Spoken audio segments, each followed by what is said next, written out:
no nos inspiramos en cuadros de Goya, ¿eh? Si tenéis interés en indagar un poquito, Goya no fue muy de bodegones, no. Es más, su época no se daba. Eso es un bodegón atractivo que te anime a comer, ¿no?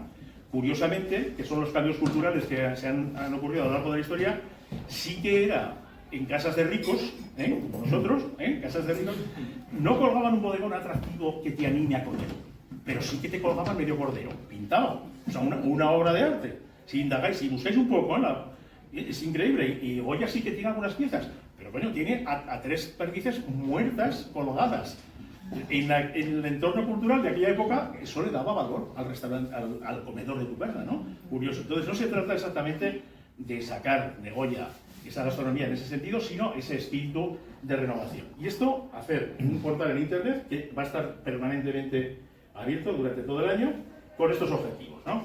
Decíamos, identidad y marca, si os hubiera preguntado un plato típico de cualquier otro sitio, me hubierais saltado como un resorte. Y aquí, ese silencio, digamos que nos acusa. Hemos tenido que pensar un poquito, no es muy normal. Asturias, bueno, vamos a dejarlo, ¿no? Vale. Esa identidad, esa marca, porque tenemos criterios, tenemos productos, tenemos técnica, tenemos profesionales. Quizás aquí no lo oigáis tanto, pero en los últimos años es increíble la cantidad de campeones de algo que tenemos.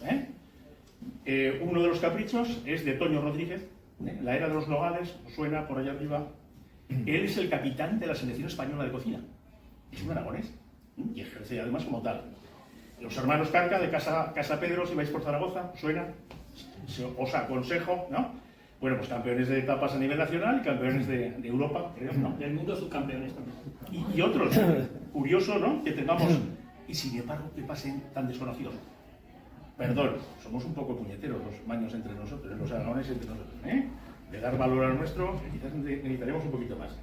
La promoción de los alimentos, el potenciar esa creatividad, que las magras con tomate están buenísimas, sí, pero quizás la nueva generación no las llega a apreciar de la misma manera.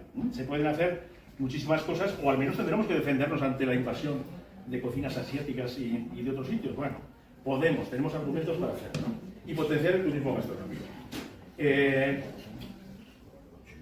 Pasas con mesas. A ver, Iván, que estás por ahí. ¿Sí?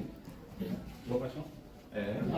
Sí, el escaparate está en esta dirección, de todas maneras en Google podéis hacerlo y tendríamos varios ejemplos. Aquí nos han querido acompañar y vais a disfrutar, yo espero, con ellos, dos de los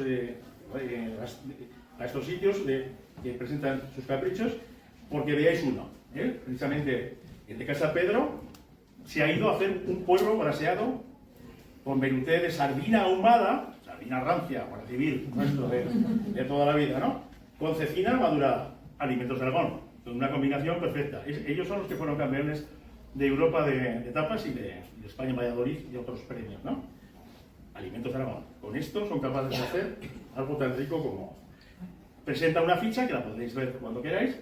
Entonces, intentamos también que sean un poquito fichas didácticas, que cuenten algo más que no solamente el nombre, sino por qué lo hago así, por qué empleo este producto y no empleo otro, qué técnica utilizo. Someramente, tampoco vamos a usar. Un maridaje de vinos, cada uno elige. De esta manera también estamos ayudando a descubrir pequeñas bodegas de Aragón, que es muy difícil que tengan visibilidad. Os anticipo, lo iba a presentar ya, pero bueno, Raúl es delegado de la bodega más grande de Aragón, que es Grandes Vinos y Viñedos, de Calatayud, y de Cariñena, y vamos a acompañar los caprichos que va a dirigir Luis con un vino, no digo que sea práctico, no escucharme a mí, que es bastante capaz, ¿no? Con esto, el club, creamos simplemente una mera enumeración. Vamos a intentar que los bares y restaurantes de Aragón tengan una serie de criterios comunes. Son esos 10 que no vamos a entrar, ¿no? Hay criterios tanto de elección o selección de producto como de ética en la relación con sus trabajadores. Sabéis que es un tema muy manido ahora mismo.